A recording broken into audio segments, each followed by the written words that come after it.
Irmãos e irmãs, vamos iniciar a nossa meditação desta terça-feira, dia 13 de setembro.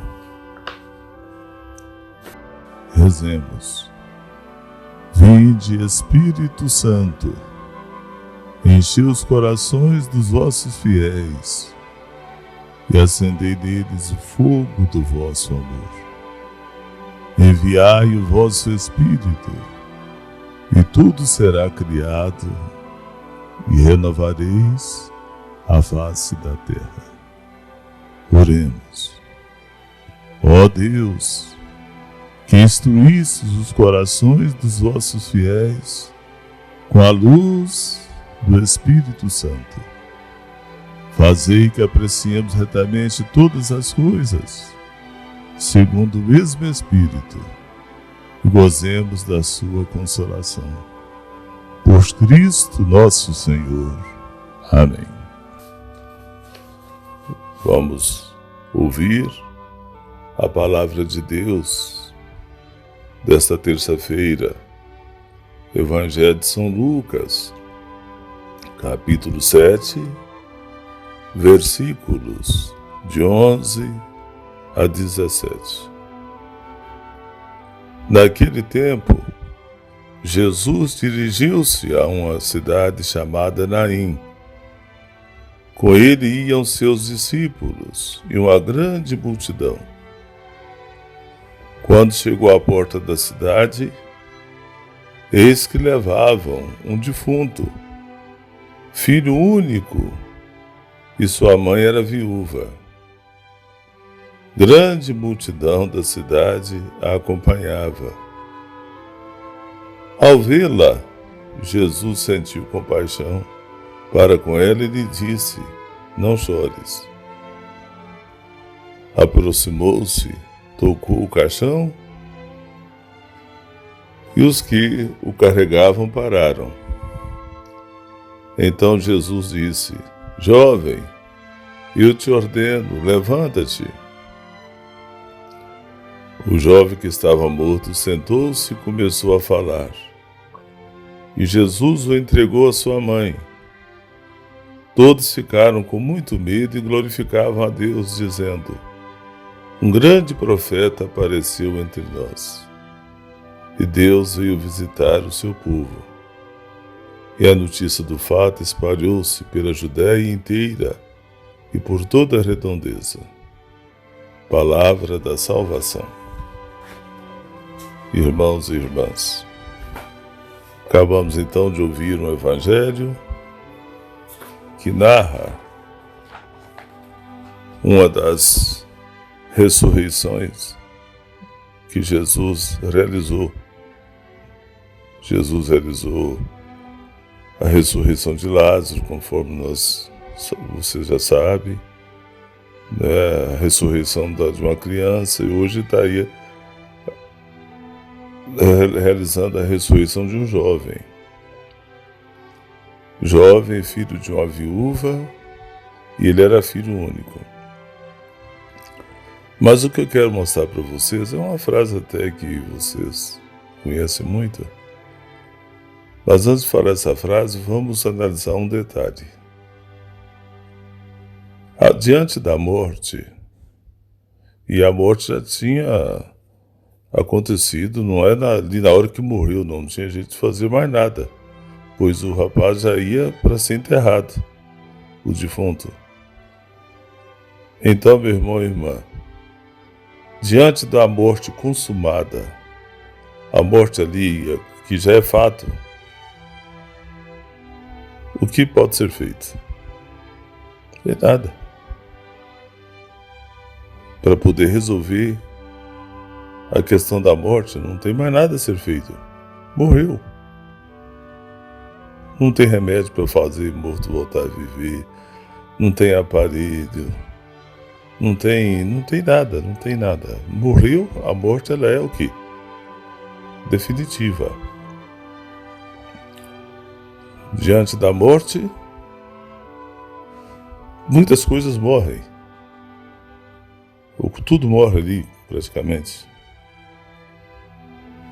Não é quando a gente está velando um corpo, naqueles instantes que a gente fica ali no velório, a gente percebe isso, a gente tem essa situação, essa análise, faz essa análise. A morte, ela é irreversível. Morreu, está morto. Eu não estou me referindo em relação ainda à ressurreição da pessoa. Estou falando daquela pessoa que estava em ação, que estava viva e que morreu. Acabou. Não é assim que nós entendemos a morte? Inclusive precisamos que o médico declare que a pessoa morreu com um atestado de óbito, e diante de uma declaração do médico que a pessoa morreu, nós temos aqui aceitar a realidade da morte. Mas aí vem uma coisa muito interessante para nós. Uma coisa é a pessoa que morreu, é a morte que aconteceu, e que nós não temos solução para a morte. Mas nós não podemos esquecer que nós temos um Deus encarnado em Jesus Cristo. Jesus Cristo, Filho de Deus, é o próprio Pai encarnado nele.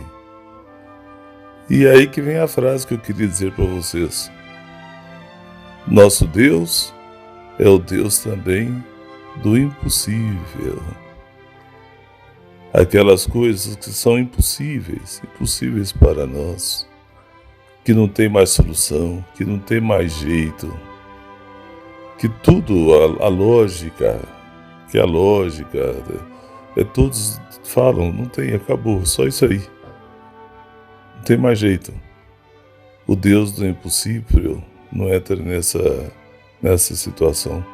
Para Deus, aquilo que parece impossível pode tornar-se possível. Deus tem poder para fazer o que é impossível tornar-se possível. Olha que maravilha hoje. O rapaz já estava morto, já estava consumada a morte, ninguém mais poderia fazer nada para resolver isso, e Cristo chega, toca no caixão e ordena ao jovem: eu te ordeno, levanta-te. Ele sentou e começou a falar. Levantou-se ali. É o Deus que não obedece os nossos critérios, graças a Deus mesmo, porque isso não acontece, porque Deus é maior. Você sabe o que eu imagino, meu irmão, minha irmã? É que por mais que a gente tenha fé, nós não conseguimos compreender o tamanho do poder de Deus. Ainda às vezes nós analisamos, julgamos Deus, entendemos Deus, julgamos Deus, né? Coisa erradíssima. Mas o nosso entendimento sobre Deus, dentro das nossas limitações humanas, e Deus é maior do que tudo isto. Deus pode fazer o que o mundo todo não consegue, e por isso que Ele é Deus. É um Deus eterno e todo-poderoso, o Senhor da vida. Nós temos de compreender esse nosso Deus como um Deus do impossível. Nada está definitivo diante de Deus, assim como agora aí acabou, é o ponto zero, não tem jeito mais. Tudo tem jeito diante de Deus. Tudo pode mudar, tudo pode renascer, tudo pode voltar a viver. A vida é assim. Aí você diz, talvez você queira dizer, mas para que Deus, esse Deus do impossível, possa agir, não depende da nossa fé, não depende da nossa confiança. Claro que a nossa fé, a nossa confiança ajuda muito nisso. Mas você pode observar nesse evangelho de hoje que essa mulher nem chegou a pedir nada a Cristo. Mas Cristo viu essa mulher, olha, Ele antecipa, Ele que vê primeiro. Antes que você faça o seu pedido a Deus, Deus já está vendo as suas necessidades. E Ele teve compaixão daquela mulher sem ela falar nada com Ele, sem ela pedir qualquer coisa, sem ela implorá-lo. Ele teve compaixão daquela mulher. Teve compaixão e disse: não chores. E foi lá e fez aquilo que ninguém poderia achar que aconteceria. Esse Senhor da vida, esse Cristo que revela como que Deus tem poder. E assim acontece com a nossa vida. Esses problemas que você tem, essas dificuldades que eu e você temos, essas situações difíceis que a gente enfrenta, que o mundo enfrenta, que todo mundo enfrenta, e que às vezes vem até alguns especialistas na situação dizendo: isso aí não tem jeito, por causa da lógica, por causa do diagnóstico, por causa de não sei o que lá. Pode saber, aquilo, talvez para nós humanos nós não damos conta mesmo de resolver isso, mas para Deus é diferente. Deus entra e Deus faz as coisas acontecer. Eu já vi tantos casos assim de coisas que parecia não ter saída, né? Como diz aquela música, tem coisas que parecem não ter saída, mas só parece, porque Deus ajuda a gente a encontrar saídas alternativas. Quando a morte chega, não é só o corpo da pessoa que morre. Com a morte da pessoa, morre também os seus sonhos, morre a sua esperança, não é? Morre as suas possibilidades, morre sua caminhada, morre tudo nele. Tem pessoas que às vezes até não morreu fisicamente, mas já está nessa condição de morto, porque já vai morrendo essas coisas. E às vezes, antecipadamente, a gente já fala: esse aí não tem mais jeito. Tem jeito sim. Deus é capaz. Deus é capaz. E Ele faz as coisas acontecer. Deus age. Deus atua. Deus não está dormindo. Deus não está parado. Tem coisas que a gente às vezes atrapalha Deus de agir, mas Deus não entra na nossa dinâmica, assim, na nossa maneira de ser. Não. Deus é maior do que nós. Então, como conclusão dessa meditação de hoje, eu gostaria muito que você compreendesse o seguinte: nada mesmo pode ser falado, não tem mais jeito. Tudo pode ter jeito. Para tudo pode ter solução. Para tudo pode ainda encontrar uma maneira diferente de ser. Tem saídas e muitas saídas. Não é nós que temos essa saída. É Deus que apresenta essa saída. É o poder de Deus. É a manifestação de Deus. É a garantia de que Deus é Deus. E nós temos que identificar esse nosso Deus assim, não como um Deus que também, diante do impossível, Ele cruza os braços, mas para Deus nada é impossível. Deus pode fazer, como a gente viu naquela história do povo de Deus no deserto, Deus pode fazer brotar água de rocha ali seca, firme. Deus pode fazer de tudo. Não que Deus faz essas coisas para poder, como se fosse um show. Deus não faz show, de jeito nenhum. Mas Ele faz isso para defender a vida. Ele faz isso para poder manifestar a sua misericórdia, a sua compaixão. Tudo que Deus faz é visando o nosso bem, visando o bem da humanidade. Mas nós temos um Deus a nosso favor. Às vezes a gente está numa situação tão difícil, onde tudo está contra. Parece que tudo vai dar errado. São tantas perturbações, tantas pressões, tanta coisa difícil que a pessoa enfrenta, que se ela bobear, ela acha que não tem mais jeito. Pois saiba que para Deus é possível. Vai ter jeito sim. Deus faz as coisas acontecer. Deus é maior do que tudo. Nós temos esse Deus. Temos que descobrir Deus dessa forma. E esse Deus que aproxima. Jesus se aproximou daquela mulher, teve compaixão dela e resolveu aquilo que não tinha mais solução. Deus aproxima da nossa vida.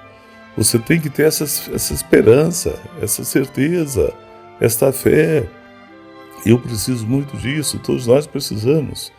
Aí nós vamos então combater esse sistema opressor desse mundo aí, que oprime tanto as pessoas, oprime tanto a nós todos, que chega ao ponto da gente achar que contra o sistema a gente não tem solução. Deus é mais forte do que qualquer sistema. Deus é mais forte do que qualquer coisa opressora. Deus nos liberta. Quando eu vejo pessoas falar, aquela fulano entrou na droga e não tem mais jeito de sair da droga, acabou isso, não sei o que lá, ele está o fim da vida, não tem mais nem tratamento para ele. Entenda que eu já vi pessoas que não conseguiram sair da droga com medicamento, não conseguiram sair da droga com internação. Talvez isso ajuda muito em certos casos, mas nem todos. Porém, ela conseguiu sair da droga com conversão. Encontrou esse Deus e Deus foi curando-o dessa dependência, dessa necessidade de droga. Esse Deus que a gente tem que descobrir, redescobrir. A Bíblia está sempre mostrando isso para nós. Daqui a pouquinho nós vamos fazer a nossa análise da Bíblia, nosso estudo da Bíblia, e vamos ver um pouco isso, como que Deus é tão bom, é tão poderoso, um Deus que caminha conosco, é o Deus da nossa esperança, é o Deus do impossível. Diante de Deus, tudo pode ser resolvido. Então eu te pergunto, você confia nesse Deus desse jeito? Você enxerga Deus dessa maneira? Você consegue enxergar que Deus pode fazer as coisas acontecer? Aquilo que não tem mais jeito, aquilo que está consumado, você acredita ainda que Deus tem poder para mudar as coisas e fazer que aquilo que não parece não ter mais jeito encontre saída? Peça a Deus agora, meu irmão, minha irmã, para te dar esse tipo de entendimento, de visão, de abertura, para que você veja a Deus como maior do que tudo. Deus com poder. Deus que nos ama, um Deus que tem compaixão. Ave Maria, cheia de graças, o Senhor é convosco. Bendita sois vós entre as mulheres, bendito é o fruto do vosso ventre, Jesus. Santa Maria, Mãe de Deus, rogai por nós, pecadores, agora e na hora da nossa morte. Amém. Agora vamos ouvir o canto introdutório do nosso estudo da Bíblia, esse canto que a gente tem chamado Hino da Bíblia. Não desligue seu aparelho, participe um pouco mais, que vamos ter alguns minutinhos de estudo da Bíblia.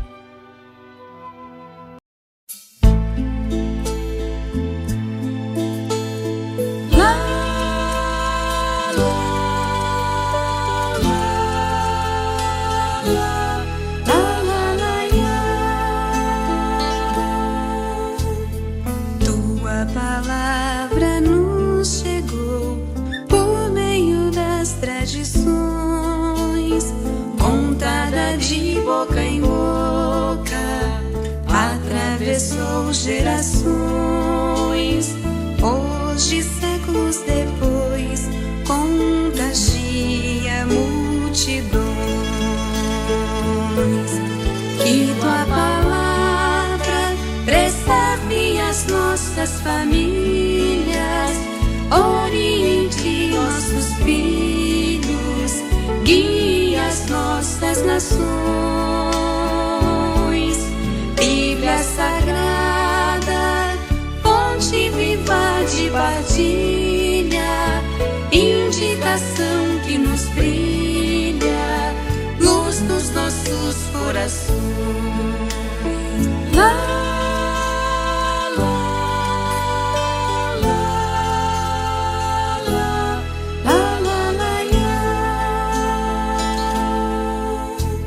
São 73 os livros poemas pastorais históricos, proféticos de agrupamento, com resposta para tudo, Antigo e Novo Testamento. Que tua palavra preserve as nossas famílias, oriente nossos filhos e as nossas nações. Bíblia Sagrada, fonte viva de partilha, indicação que nos brilha, luz nos nossos corações.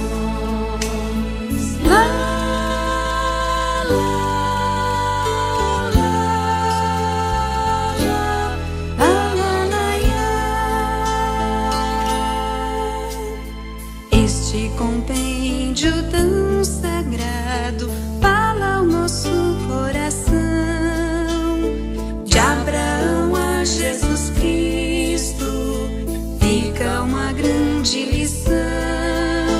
A fé ultrapassa a morte e nasce com a ressurreição. Que tua palavra preserve as nossas famílias, oriente nossos filhos, guie as nossas nações.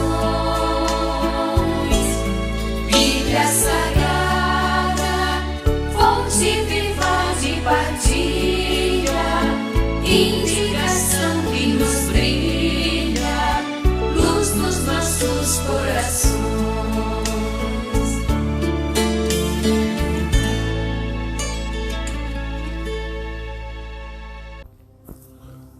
Irmãos e irmãs, vamos agora conversar um pouquinho sobre a Bíblia. E hoje quero responder ao menos mais duas perguntas. A primeira pergunta foi feita pelo meu grande amigo Paulo Francisco Régio, nós o conhecemos como Paulo. Ele diz assim: bom dia, meu grande amigo Padre José Carlos. Parabéns por este trabalho maravilhoso que nos traz grandes ensinamentos. Gosto muito de ouvir a meditação, pois nos proporciona grandes ajudas espirituais. Quero aproveitar esta oportunidade de crescimento e fazer também uma pergunta que fala sobre Nossa Senhora. Por que não encontramos na Bíblia Sagrada os livros apócrifos que falam sobre Nossa Senhora Virgem Maria? Me lembro quando fiz a leitura desse assunto nos anos 2000, vi que livros cujos autores não são determinados. Meu querido Paulo e todos vocês, meus irmãos e irmãs, antes quero esclarecer um pouquinho sobre o que é livro apócrifo. É bom, já que estamos conversando sobre a Bíblia, é bom que vocês todos entendam isso, né? É um esclarecimento simples, mas de importância. Preste atenção. Os evangelhos apócrifos são chamados apócrifos porque eles não são considerados livros inspirados. Não são considerados livros inspirados. Só para você ter ideia, um desses evangelhos, diz que lá aparece Jesus como um menino que gosta de criar pombinhos de barro e milagrosamente fazê-los voar. Então você pode ter certeza sim que os evangelhos apócrifos costumam despertar sim curiosidades e dúvidas sobre o que faz com que sejam considerados tais. Entendeu? Veja o seguinte. Primeiro vamos entender bem que esses livros apócrifos, a palavra apócrifo é uma palavra grega que quer dizer oculto. Quando fala apócrifo, é oculto. Todos lembram que nós temos os 4 evangelhos na Bíblia: Mateus, Marcos, Lucas e João. Mas os apócrifos são vários outros evangelhos que não constam na Bíblia. Eles não são, deixa dúvidas quanto à sua legitimidade. A igreja é muito séria quando ela, lá no comecinho do cristianismo, ela foi avaliando quais os livros que poderiam ser, os evangelhos que poderiam ser considerados legítimos. Então aparecia vários outros evangelhos, mas não dava a garantia, a certeza de que eram livros assim legítimos mesmo. Portanto, a palavra apócrifo significa oculto.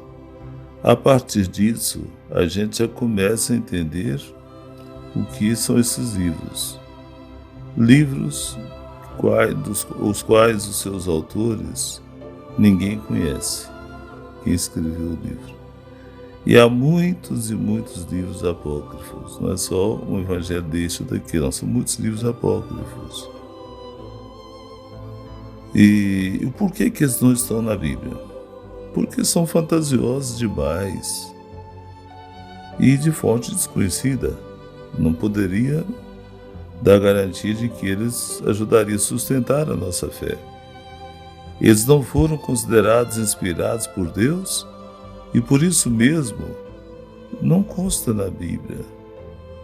Que a Bíblia para nós católicos contém 73 livros, sendo 47 do Antigo Testamento e 26 do Novo Testamento. A Igreja Católica considera que esses 73 livros são inspirados por Deus, porque muitos deles foram até citados pelos apóstolos e pelos santos escritores da Igreja. Entre os livros apócrifos, há muitos evangelhos. Certamente eles foram escritos por pessoas que queriam preencher o vazio deixado pelos 4 evangelistas, que eu já citei o nome. Por exemplo, a não ser São Lucas e um pouco de São Mateus, muito pouco, quase nada sabemos sobre a infância de Nossa Senhora, conforme você disse, Paulo. Sobre a adolescência e juventude de Jesus.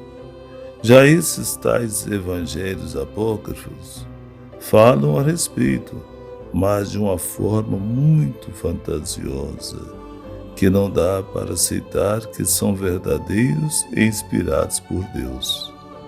Por isso eles não estão relacionados entre os livros da Bíblia, dentro da Bíblia. Há um livro apócrifo chamado Evangelho de Tiago. Nele está registrado o nome dos pais de Nossa Senhora, São Joaquim e Santana, conforme você citou. A apresentação de Maria no templo, a escolha de José para esposa de Maria, o bastão de José teria florescido, fazendo com que os pais de Maria o aceitassem como noivo dela. Há também alguns detalhes sobre o nascimento de Jesus. A data em que foi escrito foi lá pelos anos 200 depois de Cristo. E temos também o Evangelho de Tomé, tem um evangelho chamado Evangelho Árabe da infância, história de José e por aí vai. No entanto, meu querido Paulo e meus queridos irmãos e irmãs, Esses livros apócrifos, eles são bonitos, não faz mal a gente ler. Eu mesmo tenho vários deles aqui, não só dos evangelhos, mas de outros livros também. Mas, caso você for ler, leia com aquele entendimento de que eles não nos dão a garantia que nós tanto precisamos para poder acreditar na veracidade desses livros, né? De que eles foram inspirados mesmo, que são confiáveis. Eles não dão para a gente essa certeza. Então, em relação aos livros apócrifos, é essa explicação simples que eu posso dar, mas depois eu posso aprofundar mais isso. Porém, eu não digo que não possam ser lidos. Pode lê-los, mas não ler esses livros como parte da Bíblia, como um livro que pode talvez trazer conhecimentos complementares para a gente, mas não como livros inspirados, como livro da vida, como são os que estão na Sagrada Escritura. Entendido, meu querido? Um abraço para você, para toda a sua família, essa família que a gente tanto gosta, né? Nós tanto amamos. E tem uma outra pergunta também, aqui muito interessante, da minha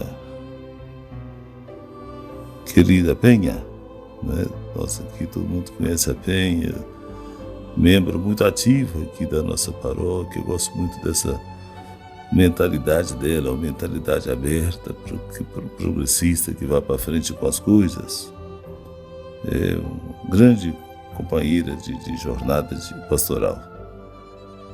E a Penha que me cumprimenta, desejando paz, a luz de Cristo e todas as bênçãos sobre minha vida, minha missão, minha saúde e meu coração. A Penha diz assim: antes da minha dúvida, que é mais uma curiosidade, queria dar uma sugestão. Coloca o número do Zap na telinha enquanto o padre está falando, ou no YouTube, fixado naquela parte que fala sobre a descrição do canal. Muito bem, Penha, vou seguir essa sugestão sua, tem razão. Eu vou orientar o funcionário que cuida disso, o técnico, para fazer isso já imediatamente. Obrigado pela sua sugestão. A Penha então diz: uma curiosidade foi na missa da Natividade de Nossa Mãe Santíssima, quando no Evangelho é lido sua árvore genealógica, porque a árvore genealógica foi de José. Aí a gente pergunta: por que a árvore é genealogia? Quando se fala de genealogia, significa os descendentes lá de Jesus, né? De onde que Jesus veio. Fala mais da descendência de José, pai adotivo, e não de Maria, se ela concebeu do Espírito Santo.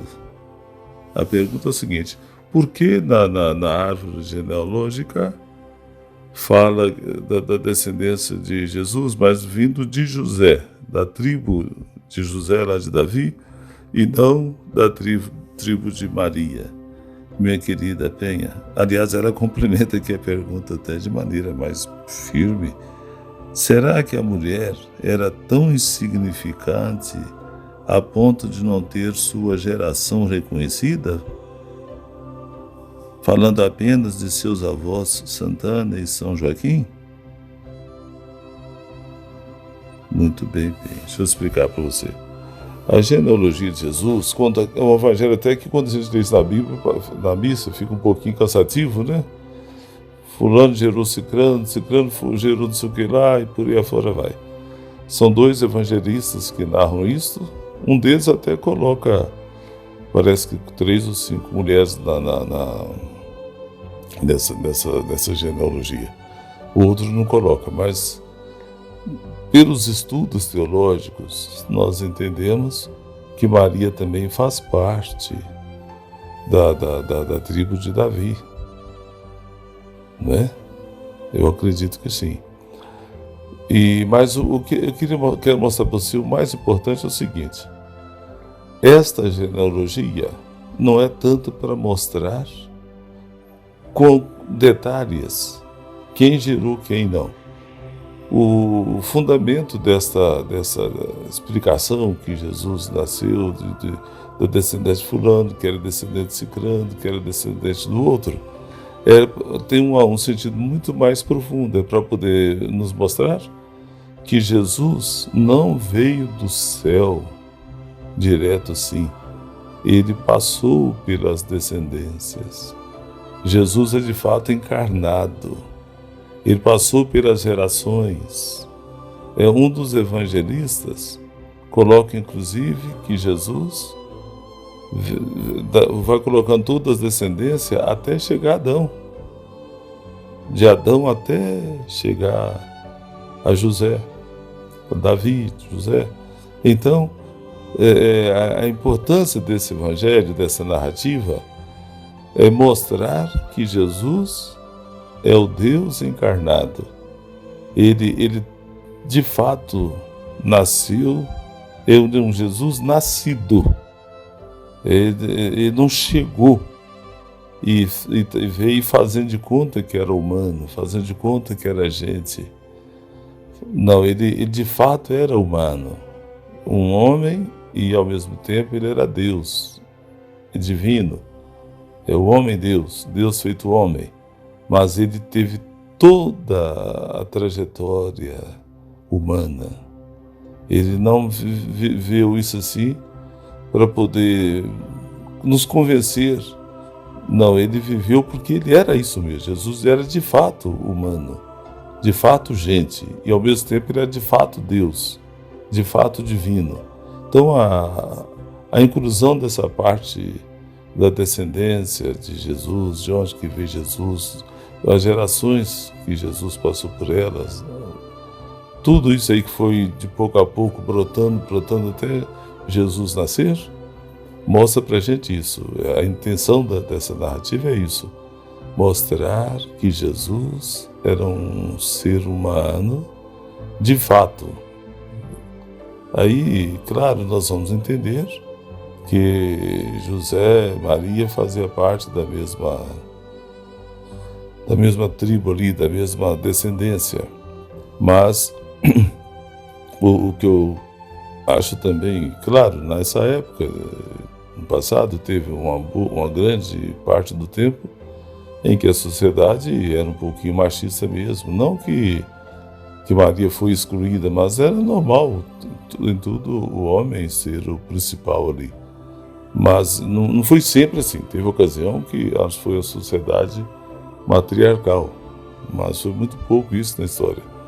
Nós temos que ter cabeça aberta, igual você tem, eu também tenho, para enxergar que teve, na Bíblia a gente encontra um pouquinho disso. Tem algumas narrativas na Bíblia que se a gente não souber interpretar direitinho, chega a entender um certo machismo. Mas vamos interpretando isso, vamos compreendendo isso naquele contexto e, como eu disse ontem nesse estudo, trazendo isso para o nosso mundo atual. Mas eu gostei muito da sua pergunta, Penha, porque é uma pergunta que possivelmente muitas pessoas têm essa dúvida e acham que é pecado perguntar isso, não é? Nunca é pecado buscar esclarecimento, buscar conhecimento das coisas. Muito obrigado por essa pergunta tão forte, tão firme. Se a resposta não foi tão satisfatória, posteriormente a gente vai entrando nessa questão daqui para frente, num momento ou no outro, para ir clareando cada vez mais. Então, meus irmãos e irmãs, hoje ficamos nessa resposta dessas duas perguntas e eu quero pedir a você, mande a sua pergunta para o nosso WhatsApp. Tem mais umas 2 ou 3 perguntas aqui que eu devo responder nos próximos dias. Mas mande, eu gosto muito disso. Que bom a gente poder ter esse contato, essa convivência, esse relacionamento. Isso muito me alegra. Obrigado a você, Penha, você, Paulo, que mandaram essas perguntas, os que mandaram já anteriormente. E peço a todos que quiserem, pode mandar, não precisa ficar encontrando palavras adequadas, não fala do jeito que você pensa. E aqui nós vamos ajustar a sua pergunta e para que dê uma resposta satisfatória tanto para você quanto para todas as demais pessoas que me escutam. Vamos agora receber a bênção de hoje. O Senhor esteja convosco. Pela intercessão da grande Mãe de Deus, Maria Santíssima, desça sobre todos vocês e vossas famílias. Bênção de Deus Todo-Poderoso, Pai e Filho e Espírito Santo, e permaneça para sempre. Louvado seja o nosso Senhor Jesus Cristo, para sempre seja louvado. Até amanhã, se Deus quiser.